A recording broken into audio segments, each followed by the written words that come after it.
All right, welcome to The Explainer. Today, we're going to talk about one of the most powerful tools you have to build a better financial future. And here's the secret. It's not really about earning more money. It's about making the money you already have work for you.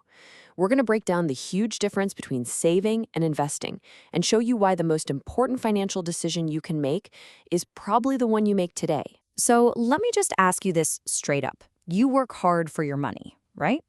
Of course you do. But is your money working just as hard for you? I mean, really think about that for a second. By the time we're done here, we're going to have a clear plan to make the answer to that question a definite yes. And it all starts with this one simple idea, just getting the difference between saving your money and investing your money. If you can get this one thing right, trust me, everything else just kind of falls into place. Okay, so first things first, let's talk about saving. I want you to think of this like building the foundation for a house. It has to be strong, it has to be solid before you can build anything on top of it. So what exactly is saving? Well, it's pretty simple. It's the money you have left over after you've paid for everything else, your rent, your food, your bills. And its main job isn't to make you wealthy. Nope. Its purpose is to protect you. This is your uh-oh fund. It's for that sudden car repair or that unexpected bill. Think of it as your financial shield. And here's where you can really see the difference. Saving, that's your defense. That's your safety net for emergencies. Yeah, it's low growth, maybe even no growth, but it is an absolutely essential first step. Now, investing, that's your offense. That's your growth engine. It's what you use to actually build wealth over time. You need both, for sure, but you gotta know which tool to use for which job. So once your defense is solid, once that foundation is built, it's time to play some offense. Let's talk about investing and how you can actually get your money to start growing. Investing is all about taking that money you've saved and actively putting it to work. Instead of just letting it sit in a bank account, your money goes out into the economy to help businesses grow, and in return, you get the chance to earn even more money. It's a total shift from just protecting your money to actively building it. But what's the secret sauce here? What makes investing so incredibly powerful? How can these small, regular amounts of money possibly turn into a huge pile of cash over time?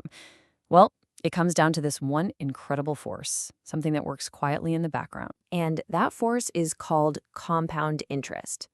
Honestly, understanding how this works is the absolute key to unlocking long-term wealth. Just look at the difference. Simple interest is, well, it's simple.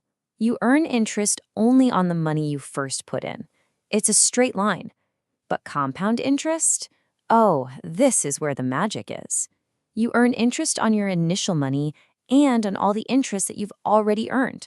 It creates this amazing snowball effect where your money starts making its own money. Let's put some real numbers to this. Imagine you invest 10,000 rupees at a 10% return. Okay, after year 1, they're both the same. No big deal. But check out year 5. Suddenly, a gap appears. And by year 10, whoa, that small gap has turned into nearly 6,000 rupees. The snowball is picking up speed. That is compounding in action. So if compounding is that powerful, it leads to a really critical question. What happens if you don't use it? What happens if you wait? As we're about to see, waiting has a very real and very, very high cost. And here it is. This might be the most important thing to get. The biggest, most powerful ingredient for compounding isn't how much money you invest, it's how much time you give that money to grow. Time is the rocket fuel. Okay, this is amazing. Just look at this scenario. We've got 2 investors. Both get the same 12% return. Both stop at age 55. Investor A starts early, at 25, putting in just 3,500 rupees a month. Investor B waits 10 years to start, but to try and catch up, they invest double that, 7,000 rupees a month. So who wins? It's not even a fair fight. The early starter ends up with over a crore, blowing the late starter out of the water. 43,44,405 rupees. That's it. That is the literal price tag of waiting 10 years. Even when you invest twice as much every single month, that's what you lose out on. It just proves that time is truly your most valuable asset. It all boils down to this one simple truth. Compounding works best when you start early and you stay invested for a long, long time. It is probably the most powerful and straightforward financial advice that exists, period. Okay, so those numbers are pretty powerful, right?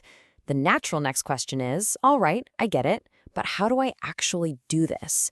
And the good news is there are really clear paths you can take to get started. You don't have to be a finance wizard. It really just comes down to these three key rules. First, as we've seen again and again, start as early as you possibly can. Give yourself that gift of time. Second, invest regularly. Even small, consistent amounts build incredible momentum. And third, think long-term. You've got to give that compounding snowball the runway it needs to really get massive. And you don't need to be an expert to start. This table gives you a basic idea. For short-term goals, you've got lower risk options like FDs. But for those long-term goals where you want that compounding growth, you might look at something like equity mutual funds. That's just where your money is pooled with others to buy little pieces of lots of different companies. Sure, the risk is higher, but so is the potential for growth. The whole key is just matching the right tool to your goal. So, we've come full circle. We see the difference between saving and investing, we see the insane power of compounding, and the very real cost of waiting. You know, your future isn't something that just happens to you, it's something that's built, choice by choice. Your financial future begins with your very next one. So what's it going to be?